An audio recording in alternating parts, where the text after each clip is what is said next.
Presidente, senhores deputados, subo essa tribuna hoje para falar sobre mais uma promessa do nosso ministro da Economia, o nosso querido liberal de Taubaté, ministro Paulo Guedes. Ele diz dessa vez que vai entregar 9 grandes privatizações em 2021. E justamente para a gente fazer uma análise sobre essa nova proposta do ministro, eu trouxe aqui um pequeno histórico sobre o que já foi prometido e o que já foi entregado pelo nosso ministro da Economia, parafraseando já o filósofo pós-socrático Saga de Gêmeos. Um golpe não funciona 2 vezes com o mesmo cavaleiro. Primeiro, o ministro Paulo Guedes disse que iria zerar o déficit primário em 1 ano. Em 2018, ele ainda dizia que era uma meta factível. No início de 2019, disse que ia executar a meta. Resultado, fechamos 2019 com um rombo de 95,1 bilhões de reais. Segunda promessa, privatizações, assim como essa nova promessa. Em maio de 2019, Guedes afirmou que, aspas, daqui a pouco o governo começaria a privatizar peixes grandes, fecha aspas.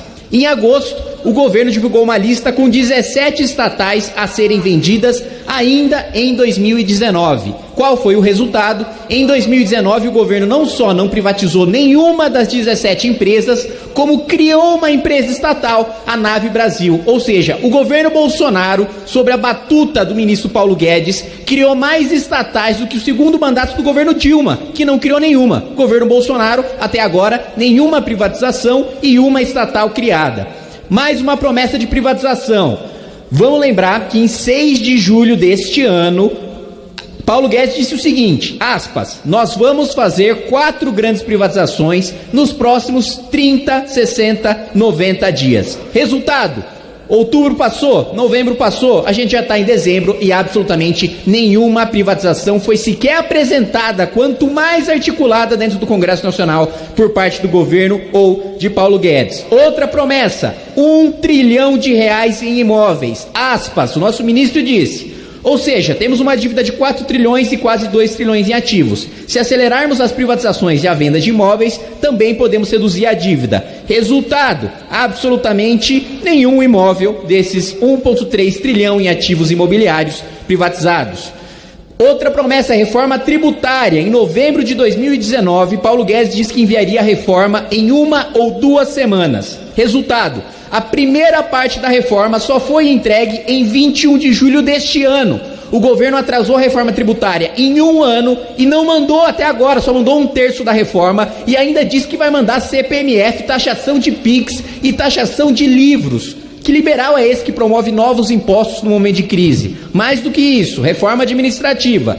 Paulo Guedes disse que mandaria em novembro de 2019. Em 7 de fevereiro ele disse que viria na, aspas, semana que vem. Em 9 de março ele disse que mandaria, aspas, nessa semana. Mas só foi enviada dia 3 de setembro de 2020 e sem incluir nenhum deputado, juiz, senador, ninguém da elite do funcionalismo público. A reforma administrativa é só reforma para base. Não mexe com privilégio de nenhum servidor atual, de nenhum mandatário atual, de nenhum juiz atual, de nenhum ministro de Estado. Vamos lembrar que o governo Bolsonaro é o governo dos jetons. Nós temos ministros de Estado recebendo 100, 200, 300, 400 mil reais por participarem de conselho estatal, acumulando seus cargos de ministro de Estado, muitas vezes acumulando também cargos nas Forças Armadas. Mais do que isso, também não mexeu 1 milímetro em nenhum privilégio de ministro do Supremo Tribunal Federal, de STJ, de juiz, de promotor. E que moral eu tenho para falar isso sobre em sendo deputado? Bom, tenho a moral de falar sendo deputado que abriu mão de carro oficial, de casa, de auxílio moradia, que doa parte do salário todos os meses, que cortou metade da verba de gabinete, que não usa cota parlamentar para gasolina, não usa cota parlamentar para comida,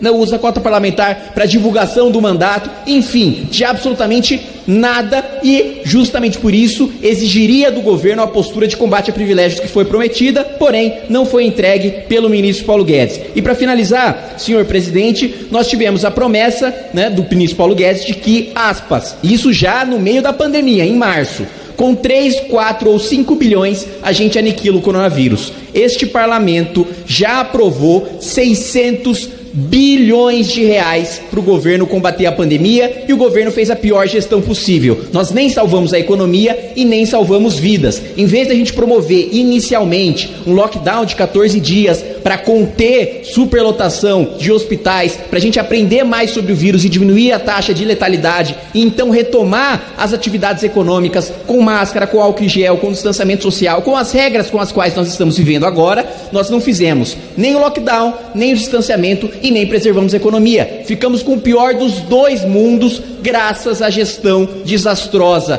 tanto da economia, do falso liberal Paulo Guedes, como do presidente Jair Bolsonaro. E já ia me esquecendo de outra coisa, né? Teve uma promessa do ministro Paulo Guedes de implementar o peso real, né? De fundir a nossa moeda com a moeda argentina, como se fosse um bom negócio, onde já se viu um monetarista da escola de Chicago promover você fazer a fusão da sua moeda com uma moeda de um país que está mais fraco, com uma moeda que está mais desvalorizada do que a do seu país. É realmente um monetarista de Taubaté, não é da escola de Chicago. Isso não existe, né? Prometeu, mas felizmente essa promessa eu fico feliz e digo com orgulho que o ministro Paulo Guedes não cumpriu. Portanto, eu faço uma pequena convocação aqui ao ministro Paulo Guedes, que se ainda tiver algum pingo de dignidade, algum apreço pela própria carreira, ou se quiser, em algum momento, em alguma nota de rodapé da história, ser lembrado como um liberal com alguma dignidade, que renuncie ao seu cargo. O liberalismo, ministro Paulo Guedes, não é uma palestra que você dá para o mercado financeiro para tentar animar a bolsa num dia. O liberalismo, senhor Paulo Guedes, não é um pano de luxo que você utiliza para limpar um governo corrupto e estatista. Obrigado, senhor presidente.